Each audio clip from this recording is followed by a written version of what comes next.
Hey guys, let me know what you think by liking and commenting, and it really helps me and this channel out when you subscribe, so please click that button. Thanks a bunch.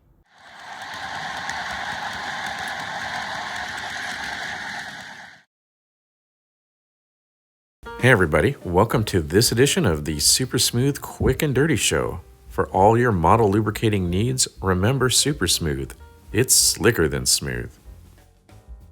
All right, what I'm going to convert today for you into DCC-Sound is this lifelike Proto. It's an ALCO FB2, I think. It's going to be relatively easy because there's no lights. So let's pull off the shell, and I actually replaced the gears in this in a previous episode of this, but today we're going to convert this to DCC. Let's take a look at it. It has a weight inside. Fair enough, it'd be a pretty light unit without it. But the weight is going to cause a little bit of an issue, but it won't be big. I'll show you why here in a second. Since this uses an ALCO engine, it's going to be a good bet to use one of these Eco PNPs, and I'm pretty sure it will not have a problem with it. It's a 244, right? That's the engine it uses. So we'll just cut this out of here. We've got to make sure this is going to fit first, so let's do that. Okay, well, it's not. At least not in this current configuration. This thing is going to be a little bit too long, but the fact that it's cheap and it has the correct ALCO motor makes me want to continue to use it. So we'll have to figure out something here, and let's just do that. So I think if we just flip this thing around, if you notice, the screw holes will still line up, and that'll give us just enough room to get this in here. Yep, I think that's what I'm going to do. It's a little bit more obvious to me maybe than it is to you, but I promise it'll all work out. So what we're going to need to do first is take this thing off. I think it's just going to have to come off completely, and it doesn't matter. You can tell this is the front. This is where they would have put in a fake cab. So let's just do that. Let's get it off of here.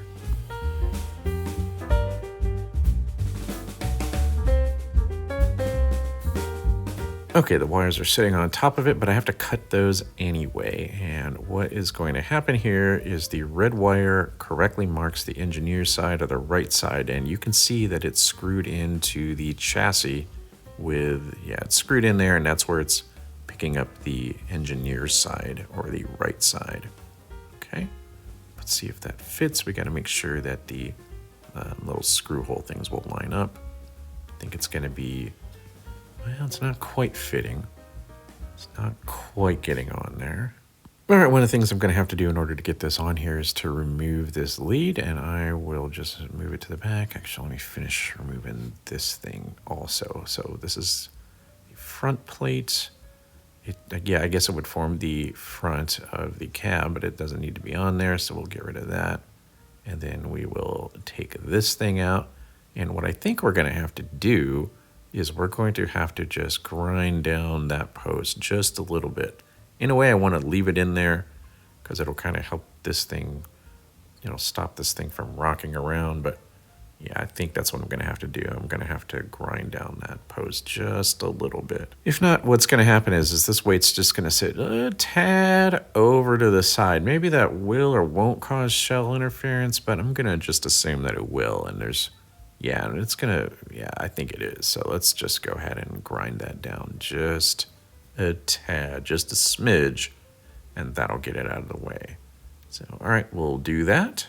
And we don't need this board at all. Just don't need it at all. Again, if you want to, it'll cost you a little bit more money if you want to use a decoder and with an 8-pin connector, but we can save money by using the Econamif plug-and-play board, so there's absolutely no reason to keep this. An issue is, though, we're going to have to raise this plug-and-play board up a little bit, or it's going to interfere with the top of the top of the motor is going to interfere with it. I guess we can sort of put it at an angle, but I don't know if the front of that is going to stick up too much. So let's just build it up with two-sided tape. I think that'll be plenty good enough.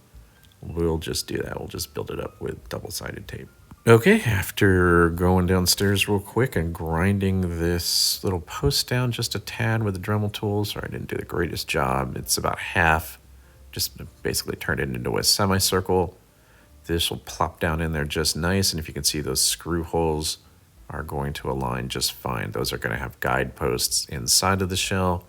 The one thing we're going to want to be a little bit careful about, even though there is some tape on here, is that this thing may run back and forth, and we don't want it to short against the top motor contact. So we'll just put some electrical tape there. That won't be any problem. All right. Okay, and let's see the board. Let's grab that real quick. Play out. It'll have plenty of room.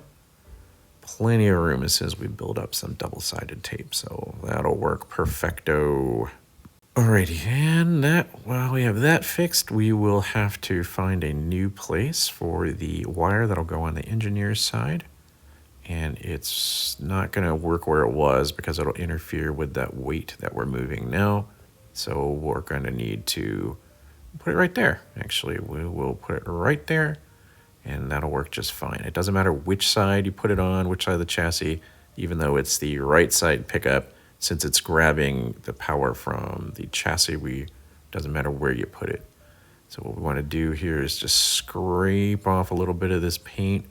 I know the threads will probably grab the electrical signal, but I'm just don't want to take the chance. So let's just scrape some of that off with a screwdriver, whatever you have handy, a knife, whatever you want to do. Just scrape that down. If you want to put some conducting grease or some dielectric grease there, just in case, I assume this is zinc, just in case it oxidizes, you can.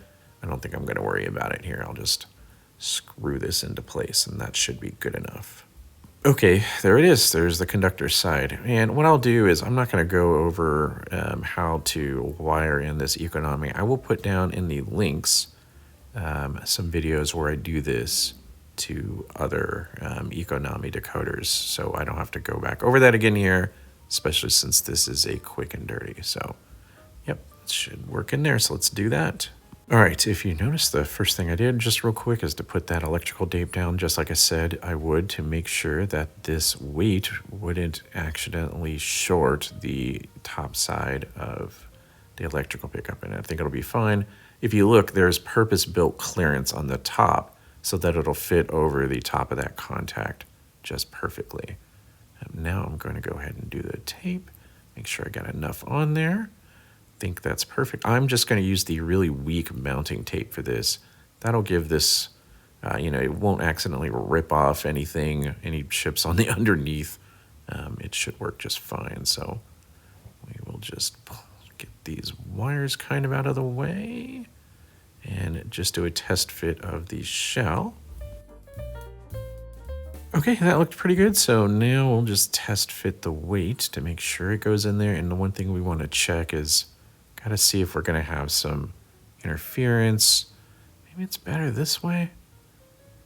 No, but then I won't really have a whole lot of room to mount the speaker, will I? So let's just flip this around. Yeah, I'll put the speaker on the very front end of that. So that's what I'll do. Okay, and as far as the speaker, I think this is 11 by 14 millimeter, something like that. I'll put links into the descriptions for where you can purchase all this stuff if that's what you want to do. And I will use a wooden baffle. What's nice about these wooden speaker baffles or boxes is that you can choose the exact size of speaker baffle that you want just by simply gluing more layers together. And on top of that, wood just sounds better. That's why they make speakers out of wood, and wood, yeah, it translates here. So let's just go ahead and do that. All right, we will just cut off the tape. This is the strong mounting tape that I'll use. That way I don't have to worry about anything on the speaker ripping off.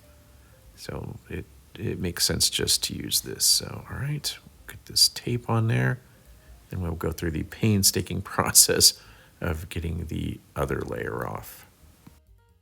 Okay, that only took about 40 minutes. You don't see me doing all that. We'll just peel that off of here. Stick that onto the front, and I think we'll have a really good clearance for the speaker. Oh yeah, no problem. It'll clear the drivetrain really easily. So that's good. Looks perfect. So I would normally, if I wasn't going this fast, I would take more time to line these up better and have less glue residue, but I'm not worried about that because this is a quick and dirty. All right, so there we go.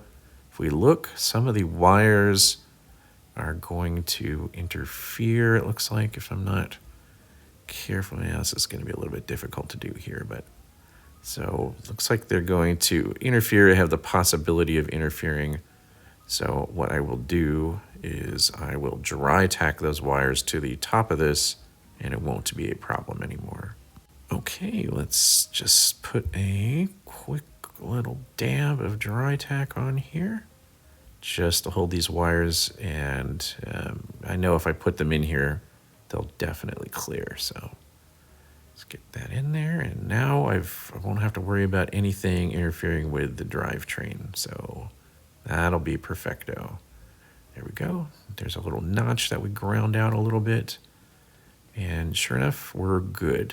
And it looks like the black conductor side wire, the left side wire, won't interfere, and it's stiff enough where I don't have to worry about it.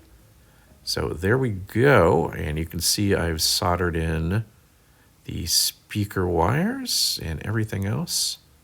So let's plop this down on the track and pump some power into it and see what we get.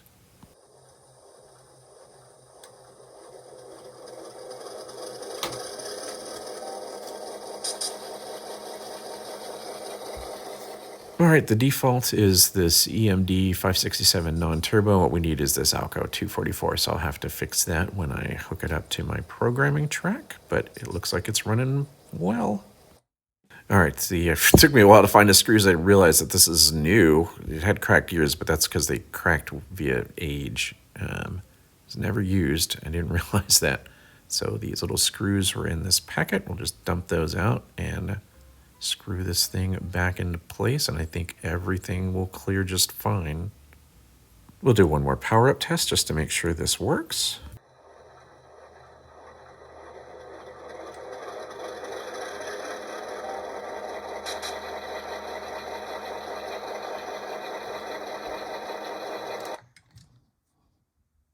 All right, I've got it on the programming track now, so well, it's fine. It's starting up with the incorrect sound file.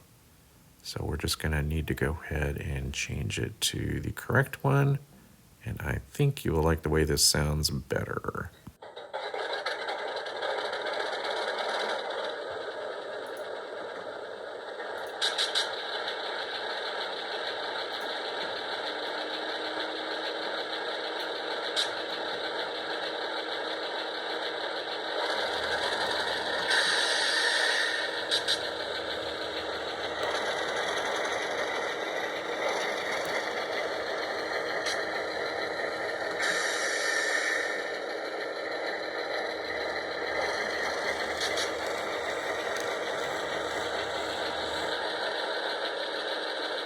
Okay, looks good. It's still a little bit hesitant once it comes around because, again, this has never been run. It was new old stock, and so that's why. So I'll go ahead and run it around on the track a little bit, and it should be good to go. Hey, I hope this helped you out. If it did or didn't, hey, leave me some comments. Let me know what you think, or if you have any questions, I'll answer them there too. As always, I hope you have happy model railroading. Stay safe out there.